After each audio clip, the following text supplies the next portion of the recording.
Quiero comenzar esta sesión con un mini ultra repaso breve, contundente.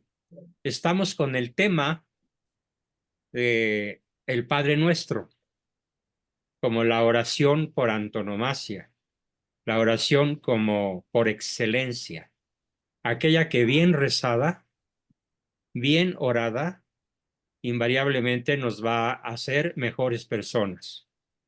Ese es el sentido de incrustar el análisis que hace Santo Tomás de Aquino, el Padre Nuestro, interpretado por él, analizado, comentado por este santo de santos, este maestro de maestros, quien ha sido mi maestro de filosofía y teología desde que yo era un niño, porque mi papá tenía la sabia costumbre de leernos la Suma Teológica todos los sábados de sobremesa.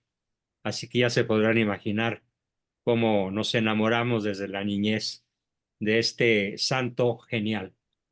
Y de acuerdo con esto, recordemos que solo aprendemos lo que repetimos.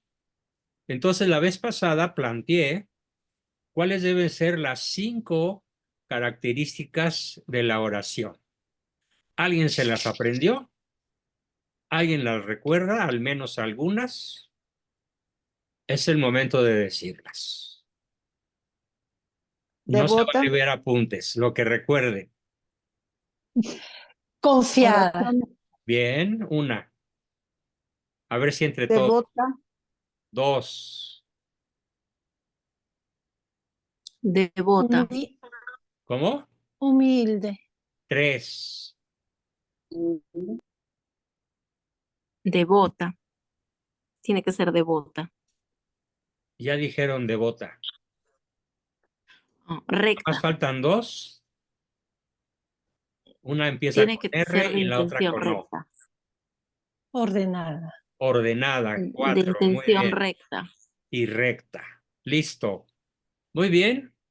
Bueno, pues partiendo de esta base de que toda oración invariablemente para llegar al cielo conviene que sea confiada, recta, ordenada, devota y humilde, vamos a ver los efectos de la oración. ¿Qué efectos produce la oración? Tanto en quien la recibe, que es nuestro Señor, Dios Padre, Dios Espíritu Santo, Dios Hijo, la Trinidad, y quien la emite. Los efectos de la oración básicamente son 3, según Santo Tomás de Aquino. Vamos a procurar irlos grabando en nuestra memoria conceptual para que los pongamos en práctica y disfrutemos de estos efectos maravillosos de la oración, cuando ella tiene las 5 características que acabamos de repasar. El primer efecto es, como dice Santo Tomás, produce 3 bienes. El primer efecto es un remedio, letra A, vamos a numerarlas por letras. El efecto A, primeramente, es un remedio eficaz y útil contra los males. En efecto, nos libra de los pecados cometidos. En el Salmo 31, 5, 6, se nos enseña: tú perdonaste la iniquidad de mi pecado, por lo cual orará a ti todo hombre santo. Orará a ti todo hombre santo. Así oró el ladrón en la cruz y obtuvo el perdón, Dimas, mientras que Gestas, que se conformó con hacer gestos de desprecio hacia el crucificado, pues no alcanzó la redención, no alcanzó la salvación, porque Jesús le dijo a Dimas: hoy estarás conmigo en el paraíso, según lo narra San Lucas, capítulo 23, versículo 43. Así era el publicano y volvió a su casa justificado, nos dice Lucas 18:14. Nos libra también del temor de los pecados que puedan sobrevenir de las tribulaciones y de la tristeza. Dice el Salmo 5, ¿hay alguien triste entre nosotros? Que se ponga en oración. Con el alma tranquila saldrá de su oración. Y también nos libra de persecuciones y de enemigos. Dice el Salmo 108, versículo 4, en lugar de amarme, me denigraban, pero yo hacía oración. Multitud de santos y de personas virtuosas a lo largo de la historia han sido testigos, incluso hay muchos escritos al respecto, de cómo la oración, por ejemplo, una de las que a mí más me ha impactado, es que toda la nación finlandesa, Finlandia, que tiene una minoría de católicos y una mayoría de protestantes, se unificó como un solo hombre, como una sola voluntad. Millones de finlandeses se pusieron en oración y en oración y en oración para conjurar a las tropas invasoras de Hitler. Y Hitler no se atrevió a invadir Polonia, es Finlandia. ¿Cómo la ven? Los historiadores están de acuerdo en que fue la oración de todo el pueblo finlandés, de diferentes denominaciones protestantes, incluida desde luego la católica, la que logró que toda una nación puesta de rodillas pudiera detener a todo un ejército puesto en pie de guerra. O por ejemplo, otra famosísima oración que está recogida por los historiadores más serios es cuando la flota cristiana es invitada, a todos los marineros, todos los soldados, es invitada por el gran almirante Andrea Doria para que cuando ya estaba a punto de ser derrotada la flota de Lepanto, la flota cristiana en Lepanto, por la armada turca, todos se pusieron en oración.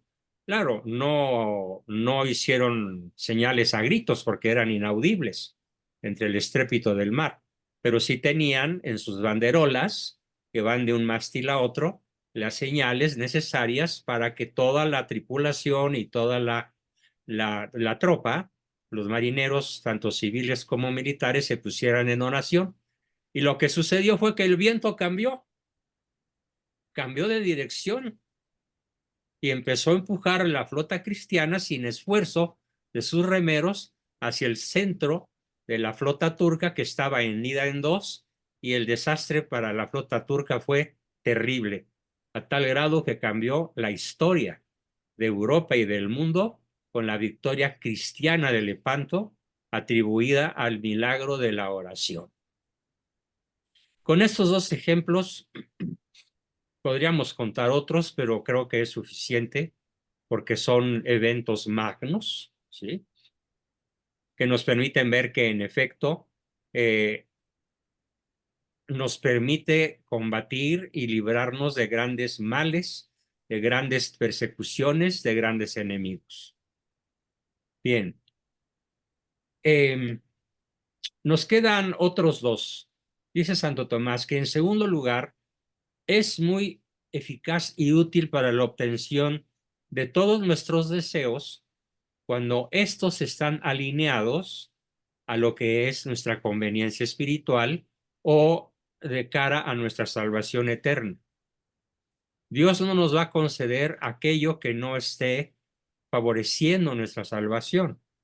O sea, Dios no está para cumplir caprichos, ¿no? Todo cuanto orando pidiereis, creed que lo recibiréis. Y si no somos escuchados, es porque, entre otras cosas, o no es conveniente o no pedimos con insistencia. En efecto, es necesario orar siempre y no desfallecer. Aquí les quiero contar una anécdota histórica que viene transmitiéndose desde mi bisabuelo, Abascal, desempacado de la provincia de Asturias a México, mi abuelo, ya nacido en México, mi papá y un servidor, 4 generaciones. Y esta historia tiene que ver con que al pueblo al cual llega mi bisabuelo, en la ciudad de Morelia, Michoacán, un templecito en las lomas de Santa María. Es un lugar a unos 400 metros de elevación sobre lo que es el grueso de la ciudad. Había un hombre tullido que no podía caminar, que se arrastraba por el suelo, y nada más tenía movilidad en los brazos. Entonces, así como lo hemos visto en cirqueros o en malabaristas, hacía de los brazos un par de piernas para poderse mover de un lado a otro, pero pues obviamente con muchas limitaciones. Y un día el cura del lugar le dijo: ¿por qué no le pide usted a Dios que le cure de sus males? No, padrecito, ya le he pedido mucho. Y el padre le dijo: tú síguele insistiendo. ¿Mm? Y mira, aquí tenemos un San Antonio, que es una estatua de un santo que es un gran intercesor. Tú pídele a San Antonio para que el Señor te escuche y te cure de tu estado de tullido. Bueno, pues entonces el señor este se puso a orarle al santo: San Antonio, escúchame. San Antonio, ten piedad de mí. Mira que yo quiero recuperar mi caminada normal para poder trabajar bien y poder hacer frente a los hijos que tú me diste, Señor. Atiende mi súplica. Y así se la pasó una y otra y otra y otra y otra vez durante un par de años todos los días. Hasta que un día, desesperado, les estoy contando una historia.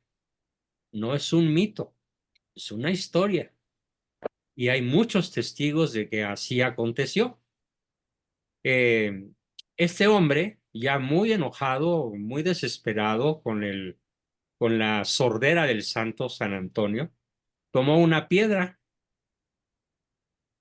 y dijo: si no me escucha este indino San Antonio, le voy a lanzar la piedra y voy a romper la estatua.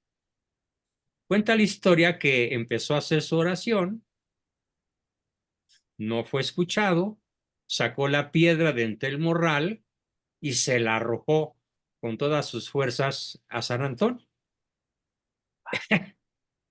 Lo que sigue a continuación parece muy cómico, pero es muy profundo.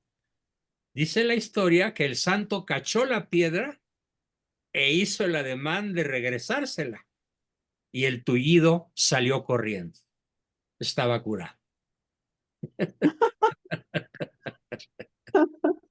No puedo Qué menos de lindo. reírme del regocijo que me causa compartirles esta historia fenomenal, que yo la escuché desde niño y después, cuando yo era un adolescente medio rebelde, cuestioné severamente a papá. Le dije: es que no puedo creer que fue cierto. Y como mi abuelo, don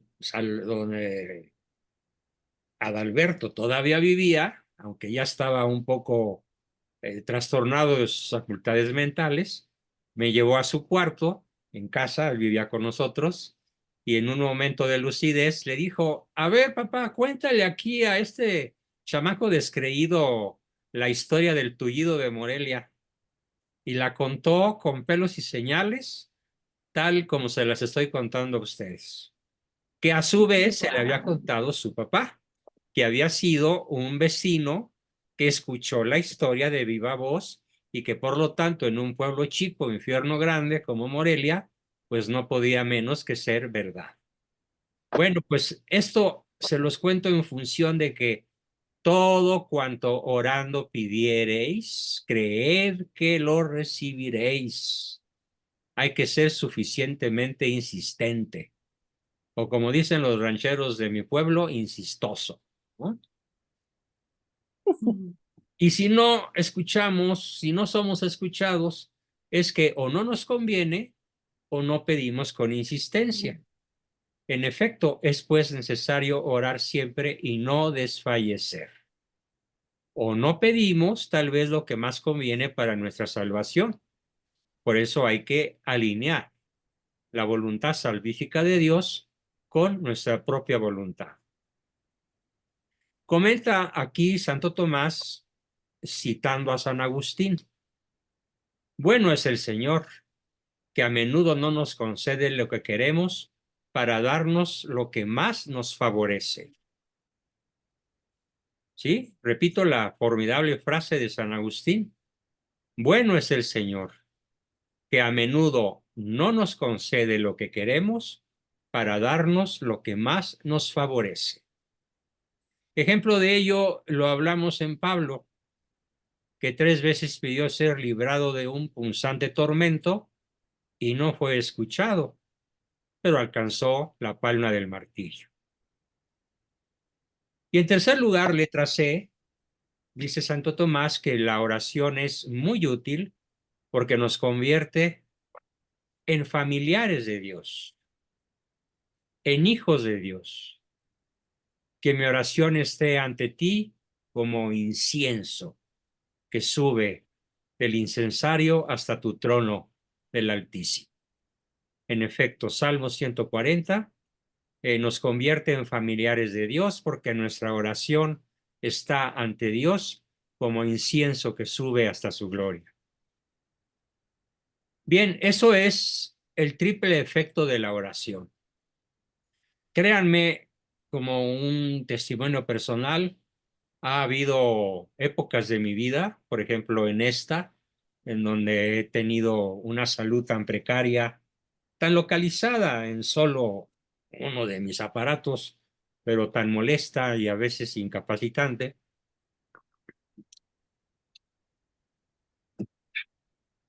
Y bueno, pues de las 3 cosas que les platiqué hoy, soy un testigo presencial, sin más. Bueno, ahora vamos a ir analizando cada una de las peticiones del Padre Nuestro. La primera petición que leemos todos o que todos sabemos en el Padre Nuestro es así: Padre Nuestro, Abba, Padre Nuestro, Pater Noster en latín.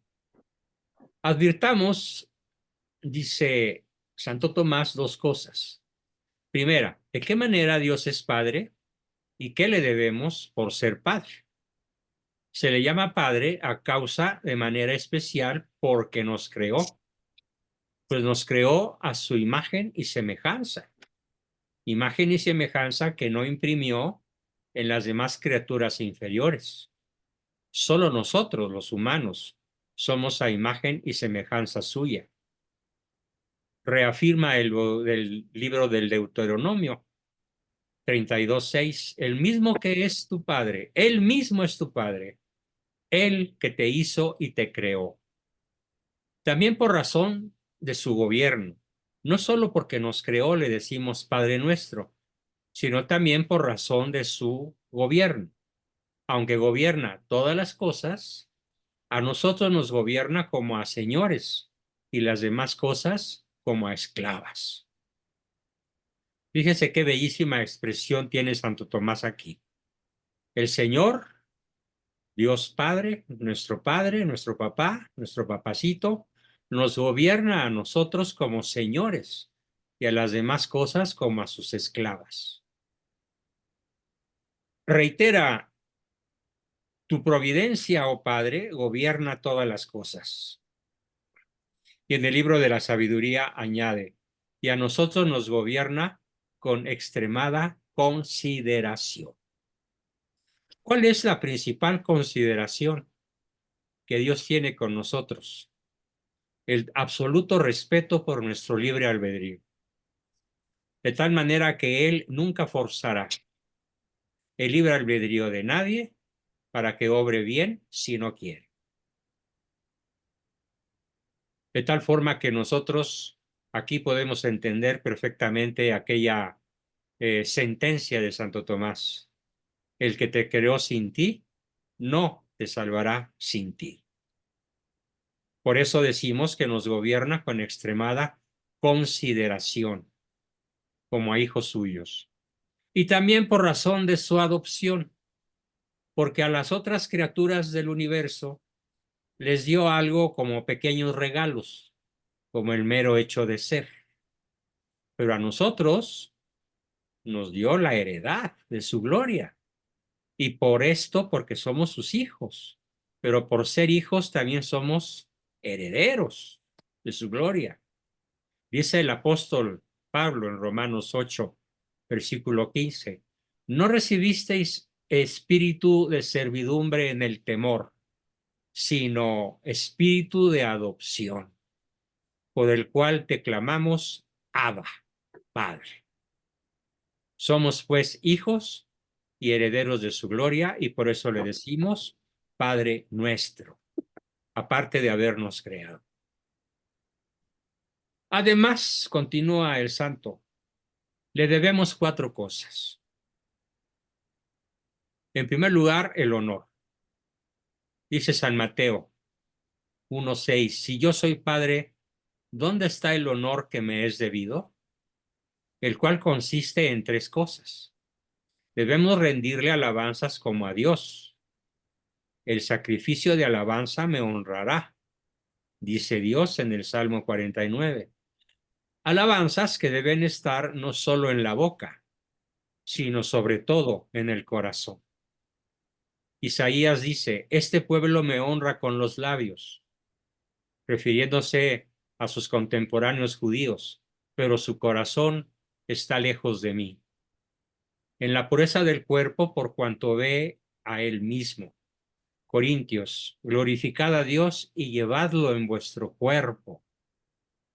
De hecho, nuestro cuerpo tiene que ser considerado como templo vivo del Espíritu Santo. Es la razón principal de nuestra dignidad humana, ser templos vivos del Espíritu Santo. Y finalmente, en la equidad de los juicios respecto del prójimo. Dice el Salmo 98, el honor del rey ama la justicia. O sea, cuando somos justos con el hermano, con el prójimo, estamos honrando a Dios. Cuando somos injustos con nuestros prójimos, con nuestros hermanos, en cierta forma estamos deshonrando a Dios, quitándole lo que le es debido. Continúa Santo Tomás.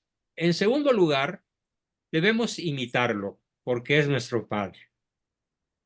Jeremías 3:19. Me llamaréis Padre y no dejaréis de marchar. No dejaréis de marchar en pos de mí. Tal imitación se perfecciona con 3 cosas. Primera, con amor. Sed imitadores de Dios como hijos queridos y proceded siempre con amor. Y este debe estar en el corazón, con misericordia. En efecto, el amor debe acompañarse de misericordia, porque si no hay misericordia en el amor, no hay misericordia. Digo, no hay amor. Lucas 6:36. Sed misericordiosos para poder amar. Y la misericordia debe mostrarse con las obras, no con los sentimientos. O no solo con los sentimientos, sino con las obras. Y amad con perfección, porque amor y misericordia deben ser perfectos. Claro, tan perfectos como sea de imperfecta nuestra propia naturaleza. Pero aquí viene el sentido profundo de la admonición de Cristo. Cuando Él dice, sed perfectos, como vuestro Padre Celestial es perfecto, se está refiriendo a la perfección que únicamente puede tener la persona que vive en gracia santificante, sobre todo de manera habitual. A eso se refiere la perfección. No se refiere a la perfección en el hacer humano, sino se refiere a la perfección en el lazo que nos une con Dios Padre mediante el estado de gracia, que quiere decir lo opuesto al pecado, al estado de pecado. En tercer lugar, le debemos obediencia a nuestro Padre, a nuestro Señor, Padre nuestro. Dice Hebreos 12, mucho mejor es someterse al Padre de los Espíritus, y esto por 3 razones. Primeramente, a causa de su dominio. Él es en efecto el Señor. Éxodo 24. Haremos todas las cosas que ha indicado el Señor y seremos obedientes. En segundo lugar, por su ejemplo, porque su verdadero Hijo, Cristo, se hizo obediente al Padre hasta la muerte, como se dice en Filipenses 2:8. En tercer lugar, por nuestra propia conveniencia. Por si las otras dos razones no fueran suficientes, esta es la que a mí más me conviene, por nuestra conveniencia.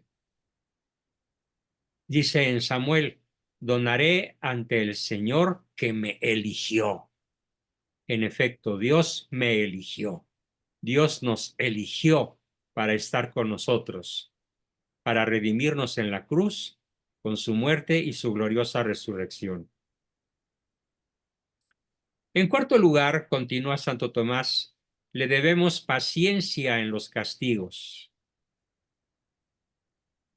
Cuando el Señor nos reconviene, cuando la vida nos hace dar un traspiés, cuando en los obstáculos que vamos encontrando, en las enfermedades de las que vamos siendo objeto, cuando vemos con claridad, como yo lo veo en mi caso particular, que estoy pagando alguna consecuencia de algunos o muchos de mis actos que merecen un castigo, dice Proverbios 3, no rechaces, hijo mío, la corrección del Señor. Entonces, cuando mal nos va, nos conviene aceptarlo como una reconvención, como una regañada, como un jalón de orejas o como un par de nalgadas que nos da el Señor. No desmayes cuando Él te castigue, porque el Señor reprime a los que ama, solo a los que ama, los que ya se alejaron de Él demasiado y ya le presentaron su renuncia formal a la filiación del Padre, a la filiación de Dios como al Padre. Pues, acuérdense, Dios respeta la libertad, porque te creó sin ti, repito, no te salvará sin ti, y digamos que los deja con el destino que ellos eligieron. Pero cuando nos reprime es porque nos ama y porque no nos hemos retirado de él, porque lo reconocemos y estamos bajo su égida, bajo su poder, bajo su advocación. Y en ellos se complace con nosotros como se complace un papá bueno y misericordioso y amoroso con sus hijos. Y por último, comentando todavía este pasaje del Padre Nuestro, que es con lo que abre Padre Nuestro, el Padre Nuestro, dice Santo Tomás que con esto, con la palabra nuestro, se indica que debemos dos cosas a nuestros prójimos. Primeramente, amor, porque son nuestros hermanos, puesto que todos son hijos de Dios. Juan 4:30. El que no ama a su hermano a quien ve, ¿cómo podrá amar a Dios a quien no ve? También respeto, porque son hijos de Dios. ¿No es uno mismo el Padre en todos nosotros? En efecto, Él es el Padre de todos nosotros, de toda la humanidad, desde los primeros padres hasta los últimos mortales de la historia. Es el Padre de todos nosotros, de todo el género humano. ¿No un solo Dios que nos ha creado? En efecto. Pues, ¿por qué desprecia a cada uno de vosotros a su hermano, si es hijo de Dios? Anticipaos unos a otros, competid unos con otros, en daros señales de deferencia. Deferencia quiere decir, te cedo el asiento, te abro la puerta, me pongo en tu lugar, me pongo en tus zapatos, te trato con misericordia, te tengo consideraciones, porque es el modelo paternal con el cual Dios nos cuida y nos conduce como buen pastor para que lleguemos a ser un solo rebaño con un solo pastor. Y todo esto por su fruto, porque Él mismo vino a ser causa de salvación eterna para todos los que le obedezcamos, porque Él mismo vino a ser causa de salvación eterna para todos los que le obedezcamos. Dice en Hebreos 5, versículo 9. La siguiente advocación, la siguiente petición, me la voy a reservar para el miércoles porque es muy sustanciosa, muy larga como para verla en esta sesión, pero de una vez la advierto, es que estás en los cielos. ¿Qué quiere decir cuando el buen cristiano, el buen creyente, el buen hijo, que ya le dijo Padre nuestro, le dice además que estás en los cielos? Con la explicación tomista de esta formidable petición, la continuaremos el miércoles y por ahora, la verdad, reconociendo que no estoy del todo bien físicamente, terminamos mi exposición para pasar a sus preguntas, aportaciones, comentarios, dudas, etcétera. Bien, ¿quién dijo yo primero? Permítanme un segundo.